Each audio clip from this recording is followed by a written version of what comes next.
നമസ്കാരം. ഇത്തവണത്തെ പത്മ പുരസ്കാരങ്ങൾ പ്രഖ്യാപിച്ചു. അത് കൊടുത്തും കഴിഞ്ഞു. ഇന്നലെ അത് കൊടുത്തും കഴിഞ്ഞു. കേരളത്തിൽ നിന്ന് തന്നെ 4-5 പേർക്ക് ഇത്തവണ പത്മ പുരസ്കാരങ്ങൾ കിട്ടിയിട്ടുണ്ട്. കേരളത്തിലെ ആളുകൾക്ക് വളരെയധികം അഭിമാനാർഹമായിട്ടുള്ള കാര്യം തന്നെയാണത്. അതിൽ തന്നെ ശ്രീ വെള്ളാപ്പള്ളി നടേശന് കിട്ടിയ പത്മവിഭൂഷൺ കേരളത്തിലെ പേരെടുത്ത് തിളങ്ങി വിളങ്ങി നിൽക്കുന്ന ഒരു സമുദായ ഉദ്ധാരകൻ, നവോത്ഥാന നായകൻ, മതേതര നിലപാടുകളിൽ പാറ പോലെ ഉറച്ചു നിൽക്കുന്നവൻ, അതാണ് ശ്രീ വെള്ളാപ്പള്ളി. അതിന് വെള്ളാപ്പള്ളി നടേശൻ എന്ന ഒരു വ്യക്തിക്ക് മാത്രം കിട്ടിയിട്ടുള്ള ഒരു പുരസ്കാരം എന്ന് കരുതാൻ വയ്യ. അത് SNDP അല്ലെങ്കിൽ ഈഴവ സമുദായത്തിനോ മാത്രം കിട്ടിയ ഒരു പുരസ്കാരം എന്ന് കരുതാൻ വയ്യ. അങ്ങനെ ചുരുക്കിക്കളയാൻ വയ്യ. അത് കേരളത്തിലെ ഹൈന്ദവ സമൂഹത്തിന് മൊത്തത്തിൽ കിട്ടിയ ഒരു പുരസ്കാരമായിട്ടേ കാണാൻ കഴിയൂ. അത് കേരളത്തിലെ മതേതര ചിന്താഗതിയുള്ള, നവോത്ഥാന ബോധമുള്ള, നവോത്ഥാന നിലപാടുകളുള്ള സകലമാന ആളുകൾക്കും കിട്ടിയ ഒരു അംഗീകാരമാണ്, പുരസ്കാരമാണ്. അങ്ങനെയാണ് അതിനെ കരുതേണ്ടത്. അതിൽ ശ്രീ വെള്ളാപ്പള്ളി നടേശൻ അവർക്ക് കിട്ടിയ പത്മ പുരസ്കാരത്തിൽ ആയതുകൊണ്ട് തന്നെ കേരളത്തിൽ ഉള്ള നല്ലവരായിട്ടുള്ള എല്ലാവർക്കും അഭിമാനിക്കാം. അതോടൊപ്പം തന്നെ മറ്റൊരു കാര്യം പറയാതിരിക്കാൻ വയ്യ.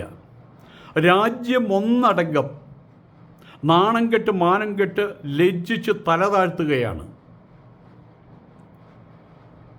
മഹനീയമായിട്ടുള്ള ഈ പുരസ്കാരം അത് ചെന്നെത്താൻ പാടില്ലാത്ത ചില കൈകളിലും ചെന്നെത്തി. അത് മട്ടാഞ്ചേരി മാഫിയ എന്നറിയപ്പെടുന്ന പ്രമുഖരായിട്ടുള്ള ഗൂഢസംഘത്തിലും അതിന് തലവനായിരിക്കുന്ന മമ്മൂട്ടിയുടെ കയ്യിലുമെത്തി. മമ്മൂട്ടിക്കും കിട്ടിയൊരു പത്മ പുരസ്കാരം. കൃത്യമായിട്ട് പറഞ്ഞാൽ കേരളത്തിൽ അങ്ങോളം ഇങ്ങോളം അറിയപ്പെടുന്ന മട്ടാഞ്ചേരി മാഫിയ എന്ന ഗൂഢസംഘത്തിന് പത്മഭൂഷൺ കിട്ടി എന്ന് പറയുന്നതായിരിക്കും കൂടുതൽ ശരി. യാതൊരു സംശയവുമില്ല, അത് കേരളത്തിന് അപമാനമാണ്. സിനിമാ നടൻ എന്ന പേരിലാണ് അയാൾക്ക് ഈ പുരസ്കാരം കിട്ടിയിട്ടുള്ളത്. ഇത്തരം പുരസ്കാരങ്ങൾക്ക് അർഹതയുള്ള എത്രയോ ആളുകൾ മലയാള സിനിമാ രംഗത്ത് തന്നെ, മൊത്തം കലാരംഗത്തുമുണ്ട്. പക്ഷെ അങ്ങനെയുള്ളവരെല്ലാം മാറ്റി നിർത്തിയിട്ട് അവരുടെ അർഹതകളെ മറികടന്നുകൊണ്ട് എന്തിനാണ് ഇങ്ങനെ ഒരു മാഫിയ തലവന് ഇത്രയും ബൃഹത്തായിട്ടുള്ള പുരസ്കാരം കൊടുത്തത്? കേരളത്തിലെ മതേതര ഭാവങ്ങളെ, അതുമായിട്ട് ജീവിക്കുന്ന ആളുകളെ, കേരളീയരെ, ഉയർന്ന ചിന്താഗതിയുള്ള ആളുകളെ എല്ലാം മാറ്റി നിർത്തിയിട്ട് ഇങ്ങനെയുള്ള ആളുകൾക്ക് പുരസ്കാരം കൊടുക്കുമ്പോൾ എന്താണ് ഇവർ അർത്ഥമാക്കുന്നത്, എന്താണ് ലക്ഷ്യമാക്കുന്നത്? ഞാൻ പലപ്പോഴും പറയാറുണ്ട്, മാനസ സരോവരം പോലെ സ്വച്ഛമായിട്ടിരിക്കുന്ന, സുഭദ്രമായിട്ടിരിക്കുന്ന, കല്ലോലങ്ങൾ പോലും ഇല്ലാതെ ഇരിക്കുന്ന കേരളം എന്ന ഈ ഭൂമിക, അത് കുത്തിക്കലക്കാനും അടിയിലുള്ള മാലിന്യങ്ങളും ചേറുകളും എല്ലാം പുറത്തെത്തിക്കാനും മാത്രമല്ലേ ഇങ്ങനെയുള്ള മാഫിയ സംഘങ്ങളെ കൊണ്ട് കഴിയുള്ളൂ. ഇവർക്ക് എന്തിനാണ് ഇങ്ങനെയുള്ള പുരസ്കാരങ്ങൾ കൊടുക്കുന്നത്? ഈ മട്ടാഞ്ചേരി മാഫിയ തീവ്ര ചിന്താഗതിയുള്ള ഇസ്ലാമിസ്റ്റുകളെ കൊണ്ട് നിറഞ്ഞിരിക്കുകയാണ്. തീവ്ര ചിന്താഗതിയുള്ള മുസ്ലിങ്ങളാണ് അതിൻ്റെ നേതൃസ്ഥാനത്തുള്ളത്, കൊണ്ട് നടക്കുന്നത്. അതിൻ്റെ തലവനാണ് ഈ മമ്മൂട്ടി. കേരളത്തിൻ്റെ മതേതര മൂല്യങ്ങളെ തകർത്ത് അവിടെ തീവ്ര ചിന്താഗതിയുള്ള ഇസ്ലാമിസ്റ്റുകളുടെ പതാക നാട്ടുക, കേരളത്തെ ഒരു ജിഹാദി ഭൂമിയാക്കി മാറ്റുക, ഇതെല്ലാമാണ് ഈ മട്ടാഞ്ചേരി മാഫിയ എന്ന ഗൂഢസംഘത്തിൻ്റെ ലക്ഷ്യം. എല്ലാ മേഖലകളിലും ഈ രീതിയിലുള്ള പ്രവർത്തനങ്ങൾ ആസൂത്രിതമായിട്ട് തന്നെ നടക്കുന്നുണ്ട്. മട്ടാഞ്ചേരി മാഫിയയുടെ ഭാഗധേയം അത് സിനിമാ രംഗത്തെ ഇസ്ലാമികവൽക്കരിക്കുക എന്നുള്ളതാണ്. മറ്റുള്ള സംഘങ്ങളും മറ്റുള്ള രംഗങ്ങളിൽ അവരും പ്രവർത്തിക്കുന്നുണ്ട്. ഇപ്പോൾ ഇന്നലെ കിട്ടിയൊരു വാർത്ത, തിരുവിതാംകൂറിൽ കരുനാഗപ്പള്ളി ഭാഗത്ത് മദ്രസ പഠനത്തിന് വേണ്ടിയിട്ടെന്നും പറഞ്ഞ് ബംഗ്ലാദേശിൽ നിന്ന് ആളുകൾ വന്ന് താമസിക്കുന്നു എന്ന്. മലപ്പുറം, കോഴിക്കോട് ഭാഗങ്ങളിൽ ഈ ഒരു പദ്ധതി കഴിഞ്ഞ കുറേ കാലമായിട്ട് ആസൂത്രിതമായിട്ട് വ്യാപിച്ചുകൊണ്ടിരിക്കുകയാണ്. ഇപ്പോൾ ഈ നുഴഞ്ഞക്കയറ്റക്കാരായിട്ടുള്ള തീവ്ര ഇസ്ലാമിസ്റ്റുകളുടെ വ്യാപനം മലബാറും കൊച്ചിയും കടന്ന് ഇപ്പോൾ തിരുവിതാംകൂറിലും എത്തി എന്ന് സാരം. ബംഗ്ലാദേശിലെ മദ്രസ പഠനം, അവിടെ മദ്രസ പഠനം ഇല്ലേ? അല്ലെങ്കിൽ പാകിസ്ഥാനിൽ പോയിട്ട് പഠിച്ചുകൂടെ? എന്തിനാണ് ഇന്ത്യയിലേക്ക് വരുന്നത്? നുഴഞ്ഞു കയറിയിട്ടാണ് വരുന്നത്, മനസ്സിലാക്കണം. എന്തിനാണ് ഇന്ത്യയിലുള്ള കേരളത്തിലേക്ക് വരുന്നത്? അത് മറ്റൊന്നുമില്ല, ഇവിടെ തീവ്ര ഇസ്ലാമിസ്റ്റുകൾക്ക് സുരക്ഷിതത്വമുള്ള താവളമുണ്ടെന്ന് അവർ കണ്ടറിഞ്ഞു. അതെന്നെ സത്യം. അപ്പോൾ കേരളത്തിൽ വന്നത് ഈ ഇത്തിരി പോന്നിട്ടുള്ള ഒരു കിതാബ് പഠിക്കാൻ, അതിനു വേണ്ടിയിട്ടൊന്നുമല്ല. അതിനും അപ്പുറം പല ലക്ഷ്യങ്ങളും അവർക്കുണ്ട്. ഇവിടെ മട്ടാഞ്ചേരി മാഫിയ ഇതേ ഇസ്ലാമിക വ്യാപനം പടർത്താൻ അവർ സ്വയം നിയോഗിച്ചിട്ടുള്ളത്, ഇസ്ലാമിക വ്യാപനം നടത്താൻ അവർ തിരഞ്ഞെടുത്ത മേഖല സിനിമയാണ്. രാഷ്ട്രീയ രംഗത്ത് മാത്രം ഇസ്ലാമികവൽക്കരണം നടത്തിയിട്ട് കാര്യമില്ലല്ലോ. രാഷ്ട്രീയ ഭരണം, സർക്കാർ ഇതെല്ലാം തന്നെ ഇപ്പോൾ ജിഹാദി വൽക്കരണത്തിന് അടിമപ്പെട്ട് കഴിഞ്ഞു. അത് നമ്മളെല്ലാവരും കാണുന്നുണ്ട്. 2 ദിവസം മുൻപാണ് ഞങ്ങൾ മതനേതാക്കന്മാരുടെ തിണ്ണ നിരങ്ങുന്നവരല്ല എന്ന് പേർത്തും പറഞ്ഞുകൊണ്ടിരിക്കുന്നവർ, അധികാരത്തിൽ കയറിയവർ, ഇന്നത്തെ ആഭ്യന്തരമന്ത്രി ഈ രമേശ് ചെന്നിത്തല സമസ്ത നേതാക്കന്മാരുടെ വീട്ടിൽ അവിടെ പോയി കണ്ട് തൂഫാൻ ബാഡ്ജ് കെത്തി കൊടുക്കുന്നത്. അങ്ങനെയുള്ള മതനേതാക്കളെ, തലയെക്കെട്ടുകാരെ ആഭ്യന്തരമന്ത്രി അദ്ദേഹത്തിൻ്റെ കാര്യാലയത്തിൽ വിളിക്കുകയല്ലേ വേണ്ടത്? മറ്റൊന്നുമല്ല, ഇന്നിപ്പോൾ ജിഹാദ് നടത്താൻ തലയെക്കെട്ടുകാരുടെ ഒപ്പം മന്ത്രിമാരും നിന്നു കൊടുക്കാൻ ബാധ്യസ്ഥരായി എന്നുള്ളതാണ്.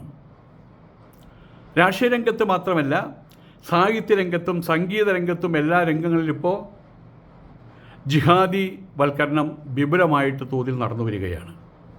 അവിടെയെല്ലാം ഇസ്ലാമിസ്റ്റുകൾ പിടിമുറുക്കി കഴിഞ്ഞു. 2 തരത്തിലുള്ള ഇസ്ലാമിക വൽക്കരണം അവർ നടത്തിക്കൊണ്ടു പോകുന്നത്. ഒന്ന്, അവരുടെ സ്വാർത്ഥ താല്പര്യ സംരക്ഷണത്തിന് വേണ്ടിയിട്ട് പ്രവർത്തിക്കുന്ന ഇസ്ലാമിസ്റ്റുകൾക്ക് വേണ്ടുന്ന സൗകര്യങ്ങൾ ചെയ്തു കൊടുക്കുക, മനസാ വചസാ കർമ്മണ ഉള്ള പ്രചോദനങ്ങൾ, ബാക്കപ്പുകൾ കൊടുക്കുക. അങ്ങനെയുള്ള ആളുകളെ അവർ ആവശ്യത്തിലപ്പുറം ഉയർത്തിക്കൊണ്ടുപോകും. സ്വാർത്ഥ താല്പര്യ സംരക്ഷണത്തിനായിട്ട് ഇസ്ലാമിസ്റ്റുകൾ അവരെ തന്നെ അന്യോന്യവും അവർ വളർത്തിക്കൊണ്ടുപോകുന്നു. ഉണ്ടാകുന്ന തെറ്റുകൾ വളരെ മനോഹരമായിട്ട് ബുദ്ധിപൂർവമായിട്ട് അവർ പൂഴ്ത്തിവെക്കുന്നു. അവരുടെ പരിധിയിൽ നിൽക്കാത്ത, അവരുടെ നിലപാടുകളിൽ യോജിക്കാത്ത ആളുകളെ അവർ ശത്രുപക്ഷത്ത് നിർത്തുന്നു. അവരെ പിന്നെ അധിക്ഷേപിക്കാൻ തുടങ്ങുന്നു, അവഹേളിക്കാൻ തുടങ്ങുന്നു, അപഹസിക്കാൻ തുടങ്ങുന്നു. അവരുടെ മാനസിക അധപ്പതനത്തിന് വേണ്ടിയിട്ട് എന്തൊക്കെയും ചെയ്യാമോ അതെല്ലാം ചെയ്യുന്നു. അതിൻ്റെ ഏറ്റവും വലിയ ഉദാഹരണമാണ് ശ്രീ വെള്ളാപ്പള്ളി നടേശൻ. വെള്ളാപ്പള്ളി നടേശനോട് ഇസ്ലാമിസ്റ്റുകൾ കാണിക്കുന്ന ക്രൂരത അതിനെല്ലാം ഉദാഹരണമാണ്. മറുകാട് നരപ്പാളി പറയുകയാണ് കൊലയാളിയാണ് നടേശനെന്ന്. അദ്ദേഹം ആരെയാണ് കൊന്നിട്ടുള്ളത്? അതിൻ്റെ പേരിൽ എന്തെങ്കിലും പോലീസ് കേസുണ്ടോ? കോടതി കേസുണ്ടോ? ഒരുത്തൻ അയാളുടെ അയാളുടെ വിധി, അയാളിവിടെ ആത്മഹത്യ ചെയ്തു. ആത്മഹത്യ ഒരു രോഗമാണെന്ന് മനസ്സിലാക്കണം.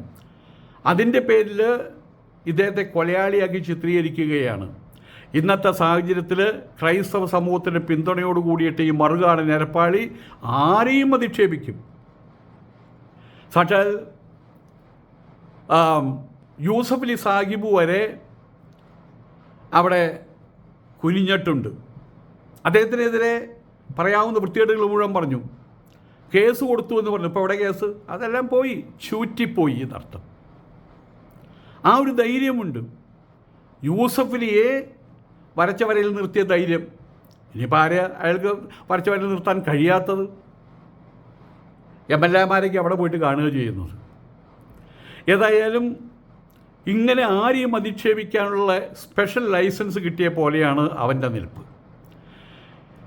ഈ മാർഗം തന്നെയാണ് ഇസ്ലാമിസ്റ്റുകളും സ്വീകരിച്ചിട്ടുള്ളത്. സൈബർ ഇടങ്ങളിൽ അവർ എല്ലാ മര്യാദകളെയും ഉല്ലംഘിച്ചുകൊണ്ടാണ് പെരുമാറുന്നത്. അവർക്ക് ഇഷ്ടമില്ലാത്ത ആളുകളുടെ മേലെ ഏത് തരത്തിലുള്ള അപഖ്യാതിയും അവർ പറഞ്ഞു പരത്തും. അവർക്കിഷ്ടമുള്ള കഥകൾ മെനയും, അവർക്കിഷ്ടമുള്ള പൈങ്കിളി കഥകൾ അവർ പെണ്ണുകേസിൽ പെടുത്തും. ഡിക്ഷണറിയിലുള്ളതും ഇല്ലാത്തതുമായിട്ടുള്ള സഭയ്ക്ക് കൊള്ളാത്ത വാക്കുകളെ കൊണ്ട് അവർ മൂടും. ഇപ്പോൾ വെള്ളാപ്പള്ളി നടേശനോട് കാണിക്കുന്നതും ഇത് തന്നെയാണ് കാണിക്കുന്നത്. അതേസമയം അവരുടെ ആളുകൾ, സിനിമാ നടൻ മമ്മൂട്ടി, മാഫിയ തലവൻ മമ്മൂട്ടി ഈശ്വരതുല്യനാണത്രേ, ആരാധ്യനാണത്രേ, കേരളത്തിൻ്റെ സ്വകാര്യ അഭിമാനമാണത്രേ, അഹങ്കാരമാണത്രേ. ഈ നിലയിൽ ഉയർത്തുകയാണ് മട്ടാഞ്ചേരി സംഘത്തിൻ്റെ തലവനായിട്ടുള്ള മമ്മൂട്ടിയെ, അതുപോലെ ഇസ്ലാമിസ്റ്റുകളും. ഈ ഒരു കാര്യത്തിൽ സോഷ്യൽ മീഡിയ മൊത്തത്തിൽ ഒറ്റക്കെട്ടാണ്. ചാനലുകളും ഇതേ നയം തന്നെയാണ് കൊണ്ടു നടക്കുന്നത്. പത്മ പുരസ്കാരം കിട്ടിയവരെ ആദരിക്കുന്നൊരു ചടങ്ങ് സർക്കാർ നേതൃത്വത്തിൽ നടക്കാറുണ്ട്. ഇത്തവണ അതുണ്ടാകുമോ എന്ന് കണ്ടറിയണം. ഇനി ഉണ്ടാകുകയാണെങ്കിൽ തന്നെ ഏതെങ്കിലും രീതിയിൽ വെള്ളാപ്പള്ളിയെ അതിൽ പങ്കെടുപ്പിക്കാതിരിക്കാനും ഇവിടുത്തെ സർക്കാർ, ജിഹാദി സർക്കാർ ശ്രമിക്കും. എല്ലാം കേരളത്തിലെ ഹൈന്ദവ സമൂഹം കണ്ണുകൊണ്ട് കാണുന്നുണ്ട്, ചെവി കൊണ്ട് കേൾക്കുന്നുമുണ്ട്. കാരണം അവർ ഇപ്പോഴും ജീവനോടുകൂടി ജീവിക്കുന്നവരാ, ചത്ത് ജീവിക്കുന്നവരല്ല. ഇന്നല്ലെങ്കിൽ നാളെ കേരളത്തിൽ അതിഭൂരിപക്ഷമായിരിക്കുന്ന സമൂഹം, ഹൈന്ദവ സമൂഹം, ബംഗാളിലും ഉത്തർപ്രദേശിലും ഉത്തരേന്ത്യൻ മറ്റു ഭാഗങ്ങളിലും തിരിച്ചടിച്ച പോലെ മലവെള്ളപ്പാച്ചിൽ വരുന്ന പോലെ വരും, സുനാമി വരുന്ന പോലെ. അത് താങ്ങാൻ ഇവിടുത്തെ ഇസ്ലാമിസ്റ്റുകൾ കഴിയാതെ വരും. അപ്പോൾ പിന്നെ നിലവിളി ആരംഭിക്കും, ഇരവാദം മുഴക്കും. ഇപ്പോൾ സിനിമാ രംഗത്ത് തൊട്ടുകൂട്ടാനായിട്ട് ഉപയോഗിക്കുന്ന രണ്ട് മേത്തച്ചികളെ മുന്നിൽ നിർത്തിക്കൊണ്ട് കളിക്കുകയാണ് ഈ മട്ടാഞ്ചേരി തലവൻ. കുറച്ച് ദിവസമായിട്ട് നമ്മൾ കാണുന്നുണ്ട് അമ്മ എന്ന സംഘടനയുടെ ചാബല്യങ്ങളും മ്ലേച്ഛത്തരങ്ങൾ.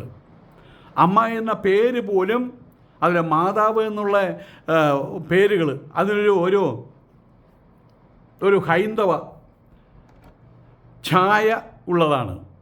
ആയതുകൊണ്ട് തന്നെ അമ്മ എന്ന പേര് മാറ്റിയിട്ട് അതിനെ ഉമ്മ എന്ന് വിളിക്കാനാണ് ഇപ്പോൾ സിനിമാക്കാർ താല്പര്യപ്പെടുന്നത്. അൽ ഉമ്മ, അതാണ് പുതിയ പേര്. ആ പേര് തന്നെയാണ് ആ സംഘടനയ്ക്ക് ഉത്തമം. രണ്ട് മേത്തച്ചികൾ, കൊച്ചു പെണ്ണുങ്ങളാണ്. ഒന്ന് വയനാട്ടുകാരിയാണ്, അൻസിബ. അവരേതെല്ലാം സിനിമയിൽ അഭിനയിച്ചു എന്നൊന്നും എനിക്കറിയില്ല. ഇപ്പോൾ മുഖം TV ചാനലുകൾ കാണുന്നുണ്ട്, അത്രമാത്രമേ അറിയുള്ളൂ. കേരളത്തിൽ അവർ സിനിമാ രംഗത്ത് എവിടെയാണെങ്കിൽ പോലും ഒരു നാഴികക്കല്ലൊന്നുമല്ല. ആ പെൺകുട്ടി പിന്നെ അതാണ് ആ പെൺകുട്ടി, ആ പെൺകുട്ടിയാണ്. പിന്നെ ഹിന്ദു നാമമുള്ള മറ്റൊരു പെണ്ണ്, ഉഷ എന്നുള്ള നാമമുള്ള മറ്റൊരു പെണ്ണ്. ഈ രണ്ട് മേത്തച്ചികളാണ് ഇപ്പോൾ മട്ടാഞ്ചേരി മാഫിയയുടെ അഥവാ മമ്മൂട്ടിയുടെ പിൻബലത്തോടുകൂടി ഇപ്പോൾ അൽ ഉമ്മ എന്ന സംഘടനയെ കയ്യിലൊതുക്കി വെച്ചിട്ടുള്ളത്. ഈ രണ്ട് പെണ്ണുങ്ങളാണ് ഇപ്പോൾ മലയാള സിനിമാ രംഗം ഭരിക്കുന്നത്. അവരുടെ വാക്കുകൾ ഇപ്പോൾ കൽപ്പനയാണ്, ഉത്തരവുകളാണ്. അവരുടെ ഇഷ്ടക്കാർക്ക്, അവരുടെ അസ്മാദികൾക്ക് ഇപ്പോൾ ഈ രണ്ട് പെണ്ണുങ്ങളുടെ വാക്കുകൾ ആപ്തവാക്യങ്ങളാണ്.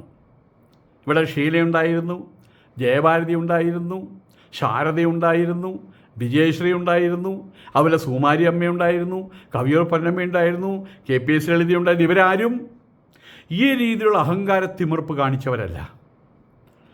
ആ പെൺകുട്ടിയുടെ അൻസിബ എന്ന് പറയുന്ന പെൺകുട്ടിയുടെ പുറകിൽ നിൽക്കുന്ന ആളുകൾ അവർ പറഞ്ഞു പരത്തുന്നത് ആ കുട്ടി എന്തോ അവതാരമാണത്രേ, എല്ലാ കഴിവുകളുമുണ്ട്, എങ്ങനെ സംസാരിക്കണമെന്നറിയാം, എവിടെ സംസാരിക്കണമെന്നറിയാം. ആയതുകൊണ്ട് തന്നെ അൽ ഉമ്മ എന്ന് പറയുന്ന സംഘടനയുടെ രക്ഷകയാണ് ആ പെൺകുട്ടി എന്നാണ് ഇവർ പറഞ്ഞു പരത്തുന്നത്. അമ്മ സംഘടനയിലുള്ള ഹൈന്ദവ മതത്തിലുള്ള ശ്വേതാ മേനോൻ അടക്കമുള്ള പല ആളുകളെയും അവർ ചവിട്ടി പുറത്താക്കി കഴിഞ്ഞു. ഇനി അതിൻ്റെ അധികാരത്തിലേക്ക് കയറി വരാൻ പോകുന്ന മറ്റൊരു മേത്തച്ചിയാണ് ഉഷ എന്ന പേര്. അവരാദ്യം കല്യാണം കഴിച്ചത് ഒരു ഹിന്ദുവിനെയാണ്, പിന്നെ കല്യാണം കഴിച്ചത് അവളുടെ തന്നെ ഒരു അസ്മാദിയെയാണ്. പിന്നെ എത്ര ഒന്നറിയില്ല. കല്യാണം കഴിക്കൽ ഈ പെണ്ണിൻ്റെ ഒരു സ്ഥിരം പരിപാടിയാണത്രേ. അവളാണിപ്പോൾ മട്ടാഞ്ചേരി മാഫിയയുടെ മറ്റൊരു കരുത്ത്. ഇങ്ങനെയുള്ള പെണ്ണുങ്ങളെ മുന്നിൽ നിർത്തിക്കൊണ്ടാണ് ഇപ്പോൾ മട്ടാഞ്ചേരി മാഫിയ കളിക്കുന്നത്. അവിടെ ഇപ്പോൾ ചളിവാരിയെറിയൽ നടക്കുകയാണ്, കരിവാരി തേക്കൽ നടക്കുകയാണ് ശത്രുക്കളുടെ നേരെ. ഏതായാലും ഇതിൽ സഹികെട്ട് ശ്വേതാ മേനോൻ ഇറങ്ങിപ്പോയി. അമ്മയിലുള്ള മെമ്പർഷിപ്പും വേണ്ടെന്ന് പറഞ്ഞ് ഇറങ്ങിപ്പോയി. തിരിഞ്ഞു നോക്കാതെ ഇറങ്ങിപ്പോയി. കാരണം എന്താണ്? ഇവരുടെ പച്ചത്തറി ഗുണ്ടായിസം. അതാണല്ലോ ഇസ്ലാമിസ്റ്റുകളുടെ പ്രധാനപ്പെട്ട ആയുധം. മദ്രസ പഠനത്തിൽ നിന്ന് കിട്ടുന്നത്, മദ്രസ പഠനത്തിൽ നിന്ന് ഏറ്റുവാങ്ങുന്ന പ്രമുഖമായിട്ടുള്ള ആയുധമാണ് പച്ചത്രി ഗുണ്ടായിസം. ഈ പച്ചത്രി ഗുണ്ടായിസം അത് കണ്ടു നിൽക്കാൻ തറവാട്ടിൽ പിറന്നവർക്ക് കഴിയില്ലല്ലോ. മട്ടാഞ്ചേരി മാഫിയ സംഘം പരസ്യമായിട്ടാണ് മലയാള സിനിമാ രംഗത്തെ അവരുടെ കൈപ്പിടിയിൽ ഒതുക്കി നിർത്തിയിട്ടുള്ളത്. അവരിപ്പോൾ ഈ മട്ടാഞ്ചേരി മാഫിയ സംഘം പിന്നിലേക്ക് മാറിയിട്ട് ബാക്ക് സീറ്റ് ഡ്രൈവിംഗ് നടത്തിക്കൊണ്ടിരിക്കുക. മുന്നിലേക്കില്ല. മുന്നിൽ നടക്കുന്ന ഈ രണ്ട് പെണ്ണുങ്ങളാണ് മലയാള സിനിമയുടെ നാഴികക്കല്ലുകൾ, മലയാള സിനിമയുടെ അഭിമാനം. രണ്ടെണ്ണം മലയാള സിനിമയുടെ നാഴികക്കല്ലുകൾ. അവരാണിപ്പോൾ എന്ന് പറയുന്നവരാണ് ഇപ്പോൾ മലയാള സിനിമയെ കൈപ്പിടിയിലാക്കി വെച്ചിട്ടുള്ളത്.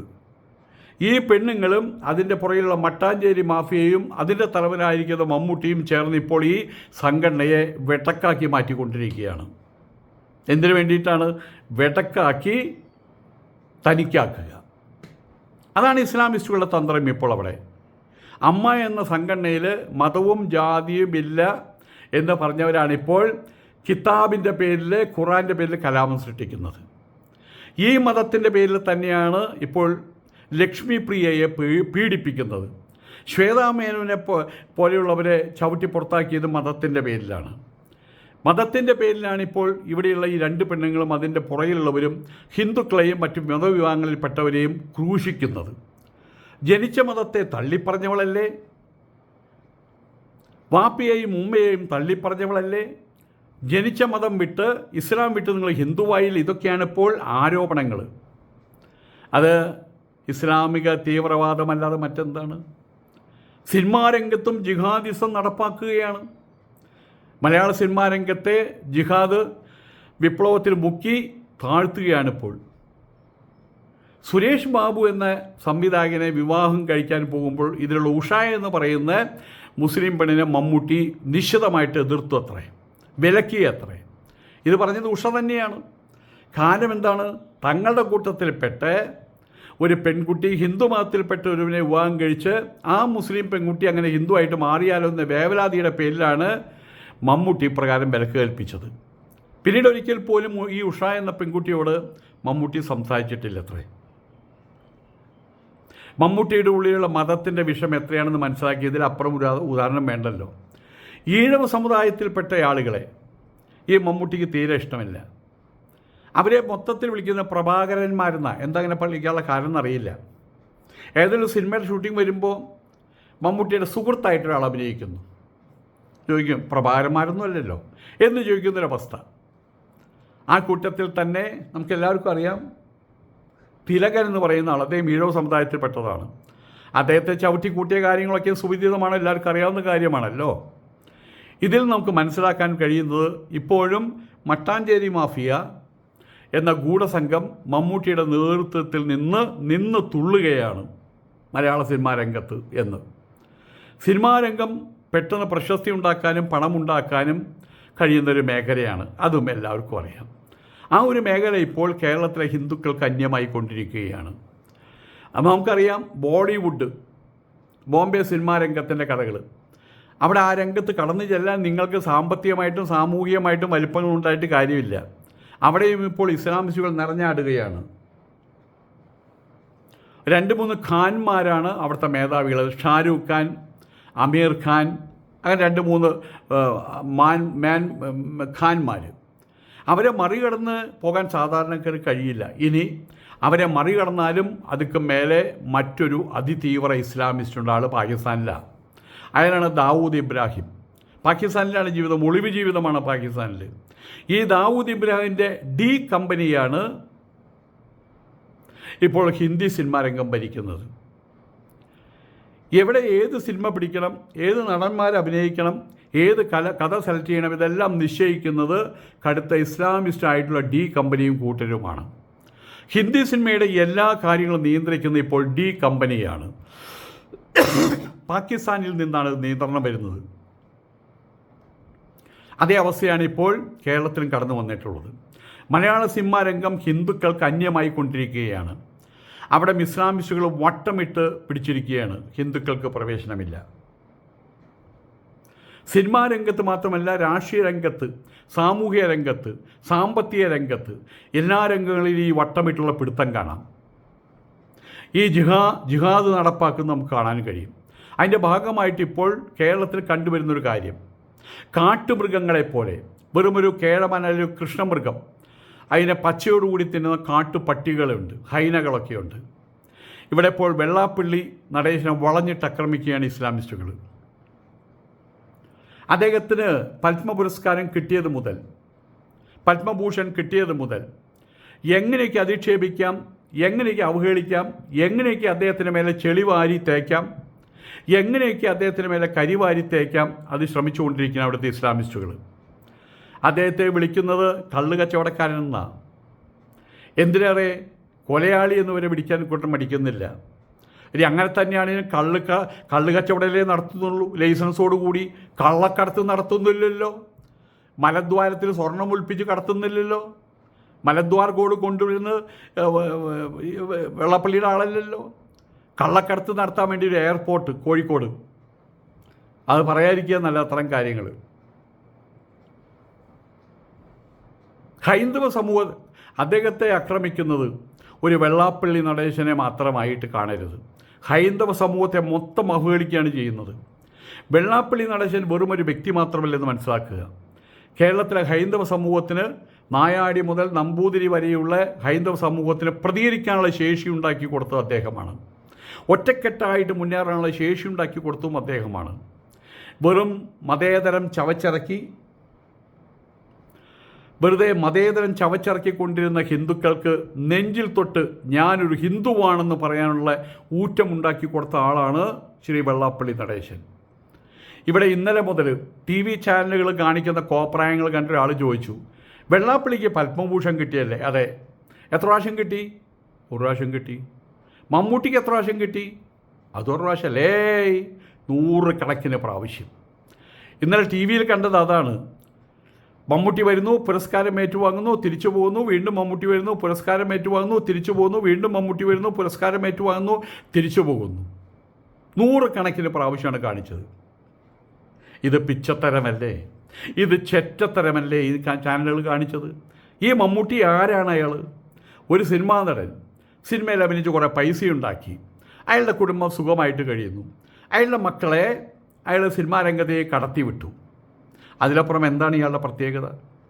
അതോടൊപ്പം മട്ടാഞ്ചേരി മാഫിയെ സൃഷ്ടിച്ചുകൊണ്ട് മലയാള സിനിമയെ തൻ്റെ കാക്കൂട്ടിൽ തിരികെ വയ്ക്കാനുള്ള തേർഡ് റേറ്റ് പ്രവർത്തനവും നടത്തുന്നു. ഇയാൾക്ക് എങ്ങനെയാണ് ഈ പുരസ്കാരം അർഹതപ്പെട്ടതാകുന്നത്? എല്ലാ ചാനലുകളും നിയന്ത്രിക്കുന്ന ഇവിടെയുള്ള തീവ്ര ചിന്താഗതിയുള്ള ഇസ്ലാമിസ്റ്റ് പണക്കാരാണ്. ആയതുകൊണ്ട് തന്നെ അവറ്റകൾക്ക്, ചാനലിലെ ചെറ്റകൾക്ക് അയാളെ പൊക്കി പിടിച്ചുകൊണ്ട് നടന്നാലേ അഷ്ടിക്കുള്ള വകുപ്പ് ചെയ്യാൻ കഴിയും. വെള്ളാപ്പള്ളി നടേശൻ്റെ പേരിപ്പോൾ പറയുമ്പോൾ, വെള്ളാപ്പള്ളി നടേശൻ്റെ വാർത്തകൾ പറയുമ്പോൾ ഇപ്പോൾ TV ചാനലുകാർക്ക് ഓക്കാനിക്കാൻ വരുന്നത് പോലെയാണ്. കാര്യം ഇത്രത്തോളമായ സ്ഥിതിക്ക് സിനിമാ സംഘടനയുടെ പേര് നിങ്ങൾ ഒരു കാര്യം ചെയ്യൂ, അമ്മ എന്ന പേര് മാറ്റിയിട്ട്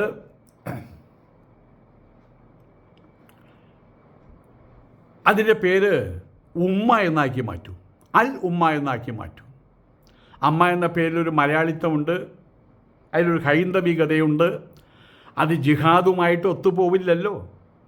ഇവിടെ ഇപ്പം ഞാൻ ഓർമ്മിക്കുന്നൊരു കാര്യമുണ്ട്.